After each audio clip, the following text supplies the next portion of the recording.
ఉండాలి. నేను కొన్ని విషయాలు వింటుంటే నాకు చాలా ఆశ్చర్యం వేస్తుంది. ఏమిటి నీ ఉపన్యాసాలు చెప్పాను, నాకు ఎప్పుడు ఇలాంటి ఆలోచన రాలేదే అనిపిస్తుంది. ఓసారి నా దగ్గరికి ఒక అతను వచ్చాడు, సమాజ సేవ చేస్తాను. ఏం చేస్తావు సమాజ సేవ అన్నాను. చదువుకుంటున్నావు కదా, సమాజ సేవ ఏం చేస్తావు? మా నాన్నగారు ఏదో జేబు ఖర్చు కోసం డబ్బిస్తారండి, దాన్ని నేను వాడుకోనండి, దాచి అందులో మిగిలిన డబ్బు మా నాన్నగారు ఏదైనా మంచి పని చెయ్యి అంటారు. నెలాఖరున మళ్ళీ మా నాన్నగారు 1వ తారీఖున నా జేబు ఖర్చుకి డబ్బు ఇచ్చే లోపల మిగిలిన డబ్బుని మంచి పనికి ఉపయోగిస్తూ ఉంటానన్నాడు. ఇది నిజమే అని నాకు అనిపించి, మంచి పని ఏం చేస్తూ ఉంటావు అని అడిగాను. అడిగితే ఏదో తోచింది చేస్తానండి అన్నాడు. ఏదో తోచింది చేస్తానంటున్నావు, మంచిదే, ఇది మంచి పని అని ఎలా నిర్ణయించుకుంటావు, ఎలా చేస్తావు? అది నిర్ణయించుకోవడానికి చాలా సమయం పడుతుందిగా, మరి చదువుకునే కుర్రాడు ఇవన్నీ ఎక్కడ చేస్తావు అని అడిగాను. అతను అన్న మాటకి నేను ఆశ్చర్యపోయాను. అయ్యో, మంచి పని చెయ్యాలన్న మనసు ఉండాలి కానండి, మంచి పని చేయడం పెద్ద కష్టమా అండి, నేను చేసే మంచి పని ఒకటి ఉందన్నాడు. ఏమిటన్నాను? మందుల దుకాణం దగ్గరికి వెళ్ళి నించుంటాను. నించుంటే అందులో కాయ కష్టం చేసి రిక్షా లాగితే తప్ప రెక్కాడితే తప్ప డొక్కాడని వాడు ఉంటాడు. వాడికి జ్వరంగా ఉంటుంది, తల బద్దలైపోతూ ఉంటుంది. కానీ పెద్ద పెద్ద ఇనప ఊచలు అందులో వేసి పట్టుకెళ్ళాలి, ఒళ్ళు కుదీలైపోతూ ఉంటుంది.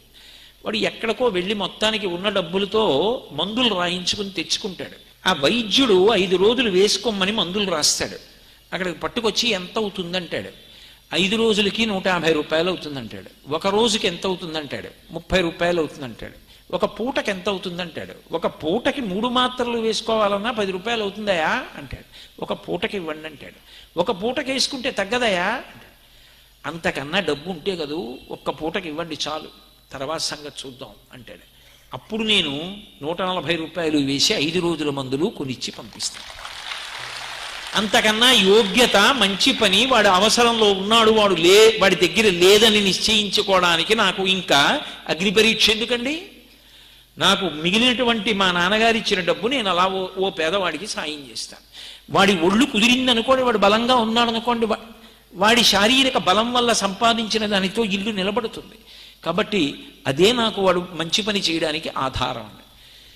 అలా నాకు సంతోషం అండి. అందుకని నేను ఆ డబ్బుని ఇతరత్రా ఇంకేం ఖర్చు పెట్టుకోనండి అన్నాడు. అతను ఒప్పుకోడు, కానీ నాకు అతని కాళ్ళకి నమస్కారం చెయ్యాలనిపించి, చిన్న వయస్సులో ఎంత పరిణతిరా, సమాజంలో ఒకడిని ఆదుకుని వాడు తృప్తి పడుతున్నాడు. వాడు ఆ డబ్బుతో సినిమాకి వెళ్ళొచ్చు ఆ పిల్లాడు, కానీ వాడు ఒక దీనుడికి వైద్యం చేయించి మురిసిపోతున్నాడు. అది హృదయం. కేవలము ఇంద్రియములకు మేత వేసి అవి సంతోషిస్తుంటే సంతోషించడానికి ప్రాజ్ఞత ఎందుకు అంటే, నేను ఎప్పుడూ అలా వెళ్ళొద్దని సిద్ధాంతాలు చేయట్లేదు. కానీ సమాజ సేవ ద్వారా ఓ సినిమా చూడొద్దు, ఓ టీవీ చూడొద్దని నేను అంటున్నానని మీరు అనుకోకండి. కానీ మనిషి జీవితంలో అలవాటు కావాలి. కృష్ణ భగవానుడి లీలలన్నీ సమాజ సేవ అయినప్పుడు ఆయనలా నేను లీలలు చెయ్యలేకపోవచ్చు, ఆయనలా ఒక నదినంతటినీ నేను కాపాడలేకపోవచ్చు, కానీ నేను సమాజంలో ఒక మంచి పనికి తోడ్పడతాను అని సిద్ధపడగలిగితే ఇంటికో పువ్వైతే ఈశ్వరునికో తోరణం.